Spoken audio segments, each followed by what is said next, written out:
Udara malam di kota itu semakin dingin menusuk tulang hingga ke sumsum.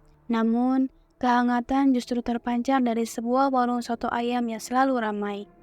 Warung soto Maknyus Busumi menjadi tujuan para pemburu kuliner malam.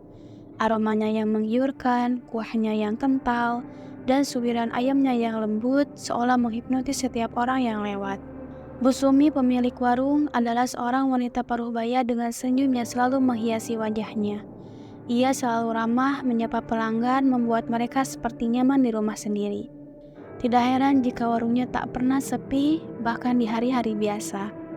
Namun, di balik kesuksesan warung soto ayam itu, tersimpan sebuah rahasia kelam yang tidak seorang pun tahu kecuali Bu Sumi sendiri. Rahasia yang membuat ia kaya raya, namun juga terperangkap dalam perjanjian mengerikan dengan dunia gaib. Dulu, sebelum warung soto Bu Sumi seramai sekarang, ia hanyalah seorang janda miskin yang berjuang menghidupi anak semata wayangnya yang bernama Rina. Warungnya sepi, nyaris tidak ada pembeli. Hutangnya menumpuk dan hidupnya terasa semakin berat. Dalam keputusasaan, tiba-tiba Bu Sumi bertemu dengan seorang pria tua misterius. Pria itu menawarkan solusi instan untuk masalah keuangannya. Ia menyarankan agar Bu Sumi untuk menggunakan penglaris dari dunia gaib. Awalnya Bu Sumi ragu dan takut. Namun, karena desakan ekonomi dan janji kekayaan yang menggiurkan, akhirnya Bu Sumi pun tergiur. Pria itu kemudian melakukan ritual di warung soto Bu Sumi. Ia membakar kemenyan, membaca mantra-mantra aneh, dan menaburkan serbuk misterius ke dalam panci soto. Ia juga memberikan Bu Sumi sehelai kain kafan lusuh, menyuruhnya untuk merebusnya bersama kuah soto.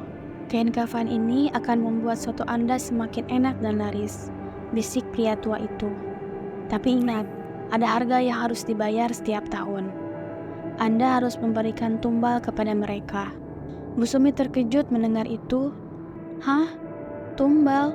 Siapa yang harus saya jadikan tumbal? Tanyanya dengan bergemetar. Salah satu dari karyawan Anda, jawab pria itu dengan dingin. Bu Sumi merasa ngeri, namun ia sudah terikat dengan perjanjian itu. Ia tidak punya pilihan lain selain menyetujuinya. Sejak saat itu, warung soto Bu Sumi mengalami perubahan drastis. Pelanggannya datang berbondong-bondong, bahkan dari luar kota. Uangnya mengalir deras ke kantongnya. Bu Sumi bisa melunasi semua hutang, membeli rumah baru, bahkan menyekolahkan Rina ke perguruan tinggi terbaik. Namun, kebahagiaan itu tidak berlangsung lama. Satu persatu karyawannya mulai mengalami kejadian aneh.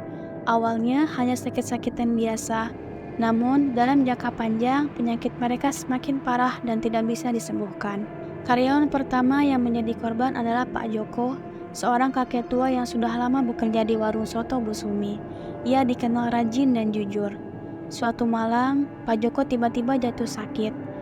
Dokter mendiagnosisnya dengan penyakit aneh yang belum pernah ia lihat sebelumnya. Tubuh Pak Joko kurus kering, wajahnya pucat pasi, dan matanya sayu. Tidak lama kemudian, Pak Joko pun meninggal. Setelah kematian Pak Joko, kejadian aneh mulai sering terjadi di warung soto. Beberapa pelanggan mengaku sering melihat sosok kuntilanak berdiri di pojok warung, tertawa cekikikan. Ada juga yang melihat pocong lompat-lompat di sekitar panci soto. Bu Sumi berusaha menutupi semua kejadian itu dan mengatakan bahwa semua itu hanyalah halusinasi atau mimpi buruk. Namun, para karyawan lain mulai merasa takut dan resah. Karyawan kedua yang menjadi korban adalah Mbak Sarti, seorang gadis muda yang bekerja sebagai pelayan di warung soto.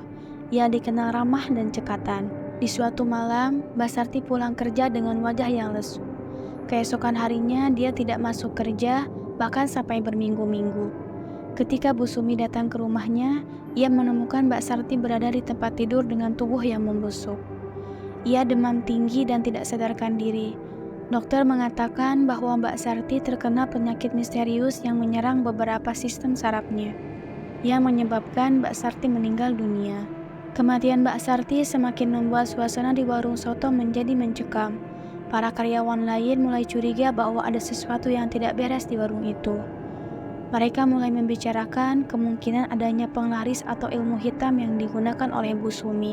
Bu Sumi berusaha menyangkal semua tuduhan itu dan mengatakan bahwa semua itu hanyalah fitnah dan iri hati. Namun, Ia tidak bisa menutupi rasa bersalah dan ketakutannya. Karyawan ketiga yang menjadi korban adalah Mas Budi, seorang pemuda kekar yang bekerja sebagai tukang masak di warung soto. Ia dikenal kuat dan berani. Suatu malam, Mas Budi sedang memasak soto sendirian di dapur. Tiba-tiba, dia mendengar suara aneh dari dalam panci soto. Ia mendekat dan mencoba mengintip ke dalam panci tersebut. Tiba-tiba, dari dalam panci itu muncul sosok genderuwo hitam besar yang menyeramkan. Genderuwo itu meraih Mas Budi dan membawanya ke dalam panci soto. Mas Budi berteriak histeris, namun tidak ada seorang pun yang mendengarnya. Keesokan harinya, Mas Budi hilang tanpa jejak. Kehilangan Mas Budi membuat para karyawan lainnya semakin ketakutan. Mereka memutuskan untuk berhenti bekerja di warung soto Bu Sumi. Warung soto Bu Sumi menjadi sepi dan ditinggalkan. Bu Sumi merasa putus asa dan menyesal. Ia sadar bahwa ia telah melakukan kesalahan yang besar.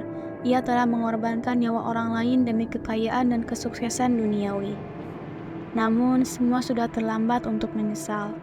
Pria tua misterius itu datang menagih janji. Ia mengatakan bahwa Bu Sumi telah gagal menumbalkan karyawannya sesuai dengan janjinya. Ia menuntut agar Bu Sumi mengganti tumbal dengan nyawanya sendiri. Bu Sumi ketakutan dan memohon ampun, namun pria tua itu tidak peduli. Ia membacakan mantra-mantra aneh dan meniupkan asap kemenyan ke wajah Bu Sumi. Bu Sumi merasa tubuhnya terbakar dan jiwanya tercabut. Ia jatuh tersungkur dan meninggal dunia. Setelah kematian Bu Sumi, warung soto Bu Sumi menjadi angker dan berhantu. Tidak ada seorang pun yang berani mendekat. Warung itu menjadi saksi bisu dari keserakahan dan kejahatan yang terjadi di dalamnya. Rina, anak sematawayang Bu Sumi, sangat terpukul dengan kematian ibunya.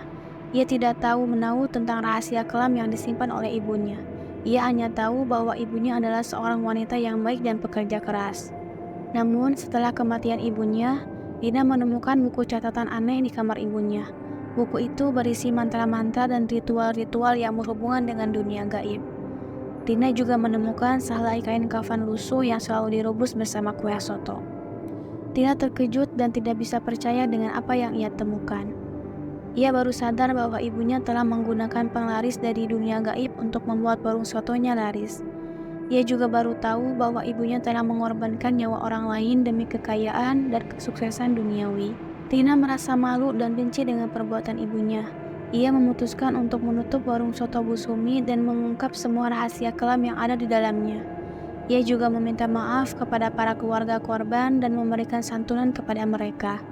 Rina berharap bahwa dengan mengungkap semua rahasia kelam itu, ia bisa membersihkan nama ibunya dan berharap arwah para korban tenang di alam sana. Ia juga berharap bahwa kejadian ini bisa menjadi pelajaran bagi semua orang, bahwa kekayaan dan kesuksesan duniawi tidak sebanding dengan nyawa dan kebahagiaan orang lain.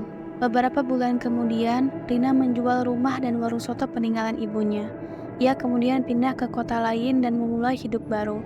Ia bekerja sebagai guru honorer di sebuah sekolah dasar. Ia hidup sederhana dan bahagia. Ia tidak ingin lagi terlibat dengan dunia hiburan dan kekayaan yang diperoleh dengan cara yang tidak benar. Namun, bayangan masa lalu selalu menghantuinya.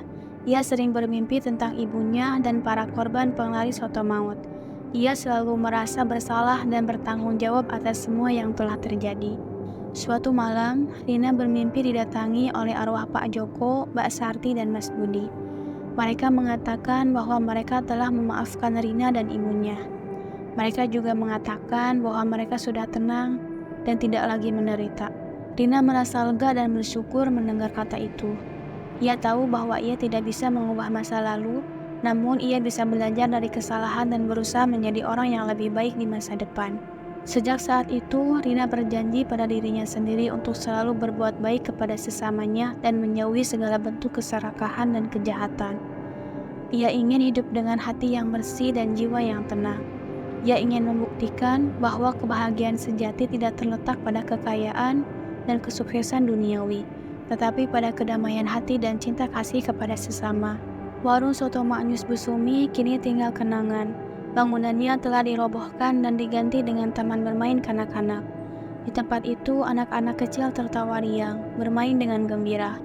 Tanpa tahu bahwa di bawah tanah, tempat mereka bermain, tersimpan sebuah rahasia kelam tentang soto maut penglaris. Rahasia yang akan selalu menjadi pengingat bagi siapapun tentang bahaya keserakahan dan kejahatan.